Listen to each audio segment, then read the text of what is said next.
ಆನೇಕಲ್ ತಾಲೂಕಿನ ಬೊಮ್ಮಸಂದ್ರದ ಐಐಟಿ ಅಲ್ಯೂಮಿ ಸೆಂಟರ್ನಲ್ಲಿ Ishwarpur welfare foundation ವತಿಯಿಂದ ಸೇವಾ ಜ್ಯೋತಿ ರತ್ನ ಪ್ರಶಸ್ತಿ 2026 ಕಾರ್ಯಕ್ರಮವು ಅತ್ಯಂತ ಸಂಭ್ರಮದಿಂದ ಜರುಗಿತು.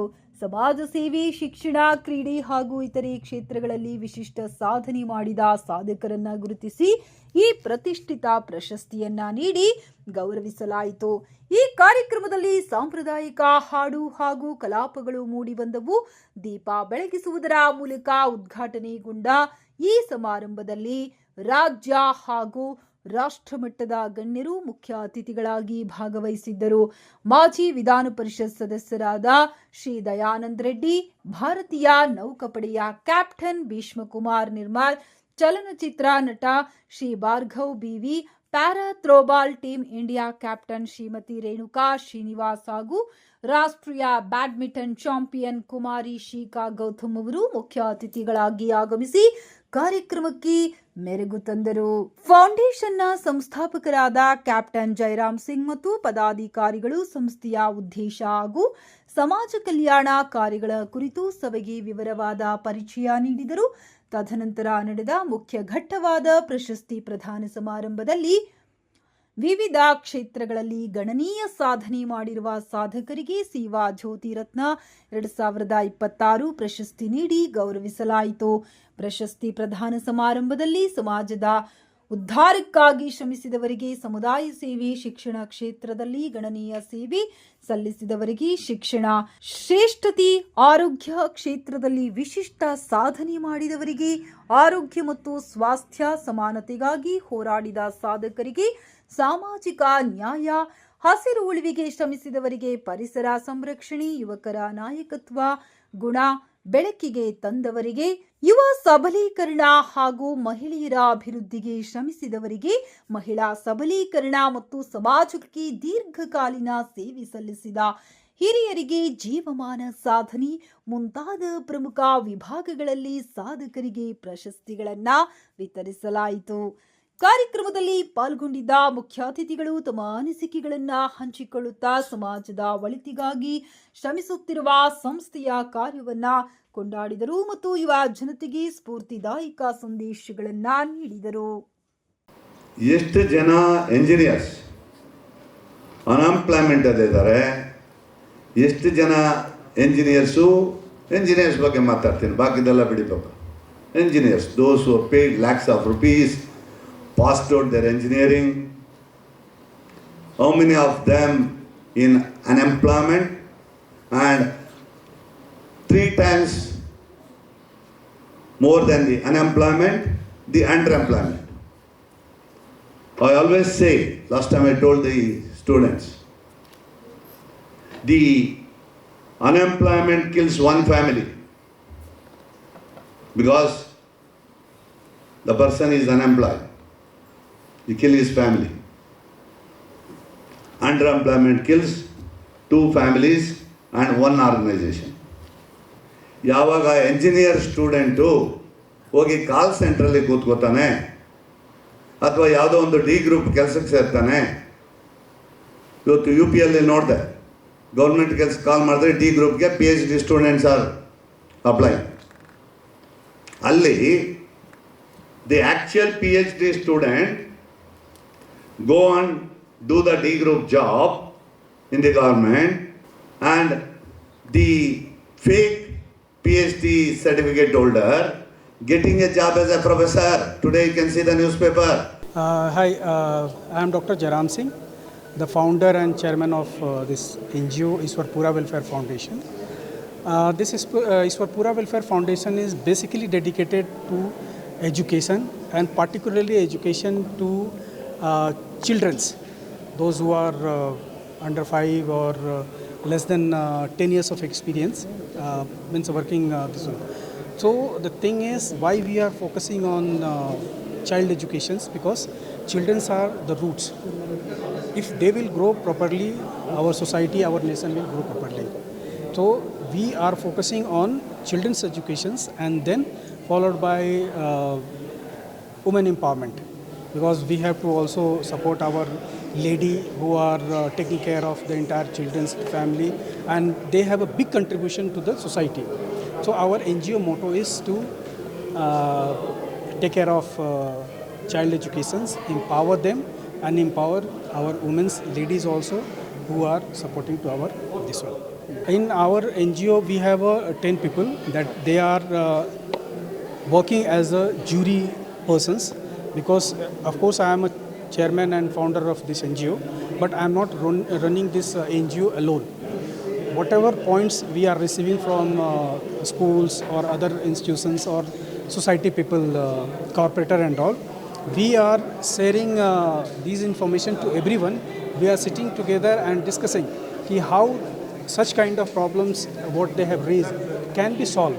So we are taking a decision after having multiple discussions, so that whatever discussion happened and decision happened, it should go in a proper way, and it's supposed to be an impact in the society and what they are needed to them also. So we are having 10 jury members, and apart from jury members, other volunteers are also there, around 10 volunteers. Since we are new, just 1 year old, we are again creating our chain of volunteers. Normally we are not used to say volunteers because they are member, they are going for us, and hoping that this network will go, so that in the coming time we can send our volunteers, our members to schools, corporate, panchayat, wherever it is, and pass the message what is need to be done and how we can support from our NGO side as a active member of the society. Thank you. The youth, it attracts me. Wherever there is students, it attracts me. ಹಾಗಾಗಿ ಇವತ್ತಿನ ಹುಡುಗರಿಗೆ ಒಂದು ಶಿಸ್ತು, ಸಂಯಮ, ಗುರಿ ಮತ್ತು ಒಂದು ದೇಶ ಪ್ರೇಮ, ತಂದೆ ತಾಯಿ ಬಗ್ಗೆ ಗೌರವ, ಗುರು ಹಿರಿಯರ ಬಗ್ಗೆ ಗೌರವ, ಇದೆಲ್ಲಕ್ಕೂ ಕೂಡ ಒಂದು ಮಹತ್ವ ಇದೆ. ಇದು ಕೂಡ ಅವರಿಗೆ ಒಂದು ಮಾರ್ಕ್ಸ್, ಅಡಿಷ್ನಲ್ ಮಾರ್ಕ್ಸ್, ಇದು ಬೋನಸ್ ಮಾರ್ಕ್ಸ್. ಈ ಬೋನಸ್ ಮಾರ್ಕ್ಸ್ ತೊಗೊಂಡ್ರೆ ಅದರಿಂದ ಬೆನಿಫಿಟ್ ಏನು ಅಂತೇಳಿ ನಾನು ಒಂದು ವಿಚಾರ ತಾವು ಗ್ರಹಿಸಿರ್ಬೋದು, ನಾನು ಒಂದು ವಿಚಾರ ಅವ್ರಿಗೆ ಹೇಳಿದ್ದೀನಿ. ಇವತ್ತು 100ರಲ್ಲಿ 2% ಯುವಕರಿಗೆ ಸರ್ಕಾರಿ ನೌಕರಿ ಸಿಕ್ಕೋದು, ಇನ್ನು 98 ಜನ ಪ್ರೈವೇಟ್ ಕಂಪ್ನೀಸ್ಗೆ ಹೋಗಬೇಕಾಗ್ತದೆ. ಪ್ರೈವೇಟ್ ಕಂಪ್ನೀಸಲ್ಲಿ ಸಾಫ್ಟ್ ಸ್ಕಿಲ್ ಇಲ್ಲ ಅಂದರೆ ಅವರು ಸರ್ವೈವ್ ಆಗಲ್ಲ. ಪ್ರೈವೇಟ್ ಕಂಪ್ನಿ ಬಯಸೋದೇನೆಂದರೆ ವಿನಯ, ವಿಧೇಯತೆ, ಸಮಯ ಪ್ರಜ್ಞೆ. ಇವತ್ತು ಪ್ರಾಬ್ಲಮ್ ಎಲ್ಲಿ ಅಂದರೆ ಒಂದು ಯಾವ ಅವಶ್ಯಕತೆಗಳಿದ್ದಾವೆ ಅದು ಇವತ್ತು ಯುವಕರಲ್ಲಿ ಮಿಸ್ ಆಗ್ತಾಯಿದೆ. ಅಂದರೆ ಒಂದು ಟೈಮ್ ಸೆನ್ಸ್ ಇರ್ಬೋದು, ಡ್ರೆಸ್ ಸೆನ್ಸ್ ಇರ್ಬೋದು, ಕಾಮನ್ ಸೆನ್ಸ್ ಇರ್ಬೋದು. ಈ 3 ಸೆನ್ಸಸ್ ಇದ್ದಾವಲ್ಲ, ಇವು ಭಾಳ ಇಂಪಾರ್ಟೆಂಟು. 3 ಡಿಸಪಿಯರ್ ಆಗ್ತಾಯಿದೆ. ಹಾಗಾಗಿ ಇವತ್ತು ನಾವು ಮಕ್ಕಳಿಗೆ ಇವುದನ್ನು ನಾವು ಮನವರಿಕೆ ಮಾಡಿಕೊಳ್ಬೇಕಾಗ್ತದೆ. ಈಗ ಟೈಮ್ ಸೆನ್ಸ್ ವಿಚಾರದಲ್ಲಿ ಹೇಳಬೇಕಾದ್ರೆ ನಾನು ಹೇಳಿದೆ, ಬಯಾಲಜಿಕಲ್ ಕ್ಲಾಕ್, ರಾತ್ರಿ 3 ಗಂಟೆಗೆ ಓದೋದು, ಬೆಳಗ್ಗೆ 11 ಗಂಟೆ ತನಕ ಮಲಗೋದು. ಮತ್ತು ಇನ್ನು ಕಾಮನ್ ಸೆನ್ಸು, ಇವತ್ತು ಸಮಸ್ಯೆ ಏನು, ಪರಿಹಾರ ಏನು, ಎಲ್ಲ ಸಮಸ್ಯೆಗೂ ಪರಿಹಾರ ಇದೆ. ಗೂಗಲ್ ಹುಡುಕಿದ್ರೆ ಪರಿಹಾರ ಸಿಕ್ಕಲ್ಲ, ಆದರೆ ಗುರು ಇದ್ದರೆ ಪರಿಹಾರ ಸಿಗ್ತದೆ.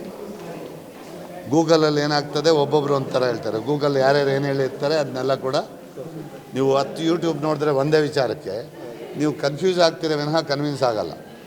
ಸೊ ಹಾಗಾಗಿ ನಿಮಗೆ ಕನ್ವಿನ್ಸಿಂಗ್ ಆಗೋ ಥರ ಡೆಫಿನೆಟಾಗಿ ಒಂದು ಅದಕ್ಕೆ ಸೊಲ್ಯೂಷನ್ ಸಿಕ್ಕೋ ಥರ ನಿಮ್ಮ ಅಕ್ಕಪಕ್ಕನೇ ಇರ್ತಾರೆ ಅಚೀವರ್ಸು.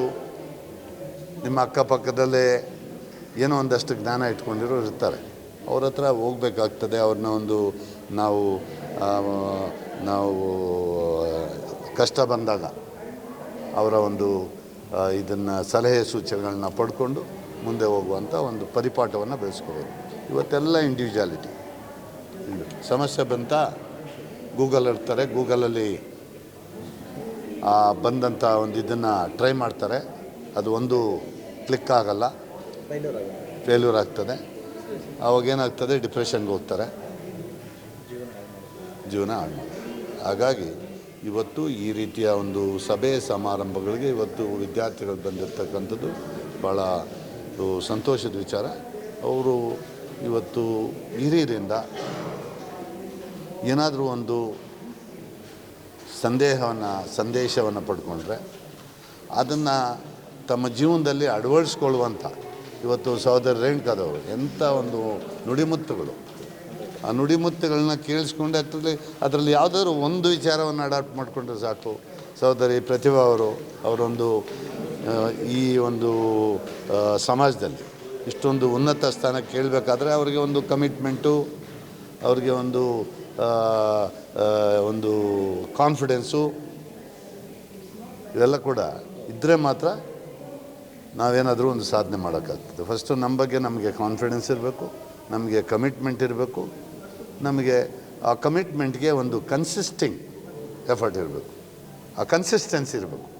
ಎಫರ್ಟಲ್ಲಿ ನಾವು ಮಾಡುವಂಥ ಕೆಲಸದಲ್ಲಿ ಒಂದು ಕನ್ಸಿಸ್ಟೆನ್ಸಿ, ಇವತ್ತೊಂದು ಮಾಡೋದು ನಾಳೆ ಒಂದು ಮಾಡೋದು ಹಂಗಾಗಲ್ಲ. ಯಾವುದೋ ಒಂದು ರೋಡ್ ಮ್ಯಾಪ್ ಹಾಕ್ಕೊಂಡ್ರೆ ಅದನ್ನೇ ಒಂದು ಕನ್ಸಿಸ್ಟೆಂಟಾಗಿ ಫಾಲೋ ಮಾಡುವಂಥ ಇದ್ದಾವೆ. ಇವತ್ತೇನಾಗ್ತಾ ಇದ್ದಾವೆ, ಈಗ ಆನೇಕಲ್ ತಾಲೂಕಲ್ಲಿ ನೀರು ಸಿಗಬೇಕಂದ್ರೆ ಎಷ್ಟು ಅಡಿ ಬೋರ್ವೆಲ್ ಹಾಕಬೇಕು? 1200 ಹಾಕಬೇಕಾದ್ರೆ ಏನು ಮಾಡ್ತಾರೆ ಅಂದರೆ ಇಲ್ಲಿ 900 ಅಡಿ ಕೊರಿತಾರೆ. ಯುವಶಕ್ತಿದು ಹೇಳ್ತೀನಿ, ಇದು ಭಾಳ ಇಂಪಾರ್ಟೆಂಟ್. 900 ಅಡಿ ಕೊರಿತಾರೆ. ಏನಪ್ಪ 1000 ಅಡಿವರೆಗೂ ಹೋಗ್ತಾರೆ. ನೀರು ಸಿಕ್ಕೋದು ಎಷ್ಟಕ್ಕೆ? 1200 ಅಡಿ ಹೋದ್ಮೇಲೆ ಅದು ರೇಟ್ ಜಾಸ್ತಿ ಆಗ್ತದೆ. ಬೋರ್ವೆಲ್ ಕೊರೆಯೋದು ಸ್ವಲ್ಪ ಅವ್ನು ಡ್ರಿಲ್ಲಿಂಗ್ ಮಾಡಲಿಕ್ಕೆ ಹೆಚ್ಚು ದುಡ್ಡು ತೊಗೊಳ್ತಾರೆ. ಬೇಡ ಇಲ್ಲಿ ಇನ್ನೊಂದು ಪಾಯಿಂಟ್ ಕೊರೆಯೋಣ ಅಂತ ಅಲ್ಲೊಂದು 1000 ಕೊರಿತಾರೆ. 3ನೇ ಪಾಯಿಂಟು 1000 ಕೊರಿತಾರೆ. ಇನ್ನೊಂದು 200 ಅಡಿ ಇಲ್ಲೇ ಕೊರೆದಿದ್ರೆ ಅಲ್ಲೇ ನೀರು ಬರ್ತಾಯಿತ್ತು. ಎಲ್ಲಿ ನೀರಿದೆ ಅಲ್ಲಿ ಸ್ವಲ್ಪ ಆಳಕ್ಕೆ ಹೋಗ್ಬೇಕಾಗ್ತದೆ, ಹೆಚ್ಚು ಕಷ್ಟಪಡಬೇಕಾಗ್ತದೆ. ಇದು ಇವತ್ತಿನ ಯುವಶಕ್ತಿಯಲ್ಲಿ ಮಿಸ್ ಆಗ್ತಾ ಇರ್ತಕ್ಕಂಥದ್ದು. ಅದನ್ನೇ ಕನ್ಸಿಸ್ಟೆನ್ಸಿ ಅಂತೇಳಿ, ಅದನ್ನೇ ಕಾನ್ಫಿಡೆನ್ಸ್ ಅನ್ನೋದನ್ನೇ. ಇನ್ನು 200 ಅಡಿ ಹೋದರೆ ಡೆಫಿನೆಟಾಗಿ ಮಾಡಬೇಕು. ಅದಕ್ಕೆಲ್ಲ ಕೂಡ ಏನು ಫಸ್ಟಿಗೆ ಒಳ್ಳೆ ಜಿಯಾಲಜಿಸ್ಟು, ಸೊ ಅದಕ್ಕೆ ಸಂಪೂರ್ಣವಾದ ಏನು ನಾವು ಕೆಲಸ ಪ್ರಾರಂಭ ಮಾಡೋದಕ್ಕೆ ಮೊದಲು ನಾವು ಎಲ್ಲ ರೀತಿಯ ಒಂದು ಇದನ್ನು ಮಾರ್ಗದರ್ಶನ ಪಡ್ಕೊಂಡು ಮಾಡಿದರೆ ಖಂಡಿತ ಕೂಡ ಯುವಶಕ್ತಿ ಸಕ್ಸಸ್ ಆಗ್ತಾರೆ. ಯಾಕೆಂದರೆ ಅವರೇ ನಮ್ಮ ಮುಂದಿನ ಭವಿಷ್ಯ. ಅವ್ರು ಫೇಲ್ ಆದರೆ ದೇಶ ಫೇಲ್ ಆಗ್ತದೆ. ಹಾಗಾಗಿ ಅವ್ರಿಗೇನೋ ಒಂದು ನಮಗೆ ಗೊತ್ತಿದ್ದಂಥ ಒಂದು 4 ಒಳ್ಳೆ ಮಾತುಗಳನ್ನ ಹೇಳಿದ್ದೀವಿ. ವಿದ್ಯಾರ್ಥಿಗಳಿಗೆ ಒಂದು ಇದು ಹೇಳಿದ್ರಿ ನೀವು, ರೈತರು ಡಾಕ್ಟರ್ ಇದ್ದಂಗೆ ಮನೆ ಔಷಧಿ.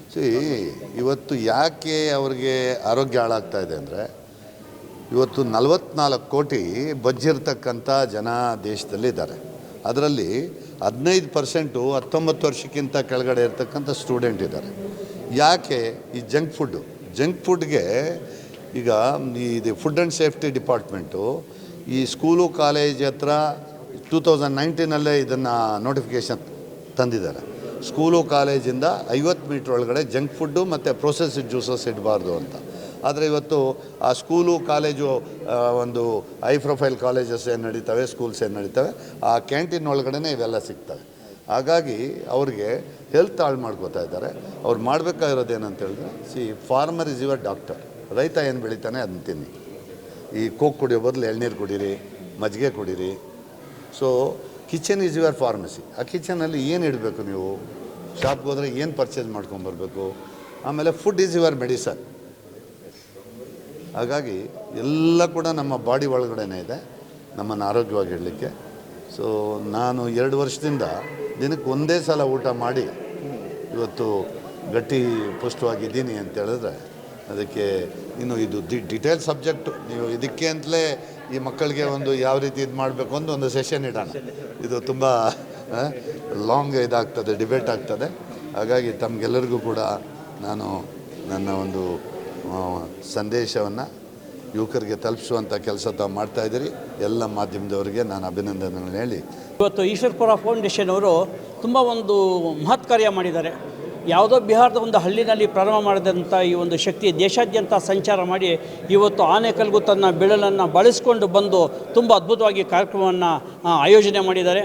ಸಮಾಜದ ವಿವಿಧ ಸ್ಥಳಗಳಲ್ಲಿ ಗುರುತಿಸಿಕೊಂಡಿದ್ದಂಥ ಕೆಲಸದ ವ್ಯಕ್ತಿಗಳನ್ನ ಗುರುತಿಸಿ ಗೌರವಿಸುವಂಥ ಕೆಲಸ.